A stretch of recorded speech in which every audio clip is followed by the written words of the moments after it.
From Washington, this is VOA News.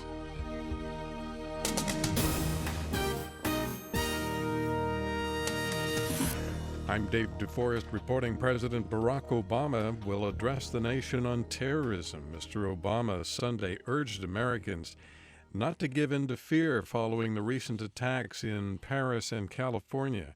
The president will try to assure the public that he and his administration will take the threat of terrorism seriously. No major policy changes or announcements are expected. Administration officials say Mr. Obama's remarks will focus on how the terrorist threat has evolved and what steps the government is taking to keep Americans safe. voanews.com will stream the address live in about an hour at 1 UTC. Rival factions in Libya's ongoing civil war say they have reached an agreement to end their political deadlock. If approved by the nation's two rival parliaments, the agreement will resolve a crisis that has divided the country since the overthrow of Moammar Gadhafi. El Albira reports that a framework calls for a 10-person committee to form a unity government. Syrian President Bashar al-Assad has criticized Britain's entrance into the U.S.-led coalition attacking Islamic State militants in Syria, saying the airstrikes are illegal and will fail. In an interview published in Britain's Sunday Times, Mr. Assad said the Islamic State cannot be defeated by airstrikes alone. He said the only airstrikes that have been effective are those done by Russia. 4 months after announcing he was battling cancer, former U.S. President Jimmy Carter told members of his church in Plains, Georgia, there were no signs of the life-threatening disease. Speaking by phone to VOA, Maranatha Baptist Church member and close Carter friend Jill Stuckey said the president told a crowd of several hundred that medical tests conducted said he has no signs of the disease. This is VOA News. The United States continues to monitor conflicting reports about the fate of Taliban leader Mullah Akhtar Mansour, but is skeptical a clear picture will emerge soon. Ayaz Gul reports. After days of widespread reports that Taliban leader Mullah Akhtar Mansour had been seriously wounded in a gunfight with rival militant commanders, the Islamist insurgency released a voice message from its chief to prove he is alive.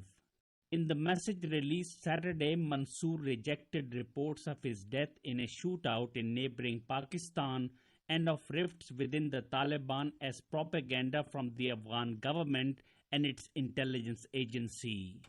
Ayaz Gul, Islamabad. Pakistan's interior minister says he does not believe there is a link between militants in his country and a Pakistani-born woman involved in Thursday's shootings in California. Interior Minister Chowdhury Nisar Ali Khan briefed reporters on what Pakistani authorities know about one of the suspects, Tashfeen Malik. Top security officials from India and Pakistan met in the Thai capital Bangkok for talks on regional and security issues. A joint statement said Sunday's meeting included discussions on peace and security, terrorism, and the disputed region of Kashmir. Le peuple s'est exprimé, et avec lui, la France. Marine Le Pen is pleased that her National Front Party has made unprecedented gains in the first round of regional French elections.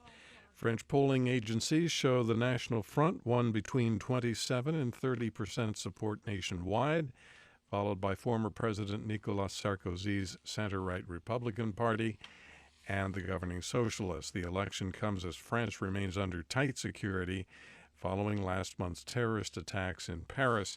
A second round of elections is scheduled for next Sunday. U.S. Vice President Joe Biden is in Ukraine for a visit aimed at pushing the government toward reforms. He also wants to reassure Ukraine that the war in Syria has not diminished U.S. support for the nation. Biden arrived in Kiev early Monday local time and is set to meet with President Petro Poroshenko later in the day. Germany's vice chancellor says Saudi Arabia runs the risk of alienating its Western allies due to its support of fundamentalist mosques around the world. Sigmar Gabriel says such mosques are breeding grounds for extremism. In an interview published Sunday in the Bild am Sonntag newspaper, Gabriel said the Saudis are financing Wahhabi mosques all over the world. Israeli Prime Minister Benjamin Netanyahu said Sunday that he is rejecting U.S. Secretary of State John Kerry's warning that a collapse of the Palestinian Authority could have consequences for the security of Israel. From the VOA News Center in Washington, I'm Dave DeForest. That's the latest world news from VOA.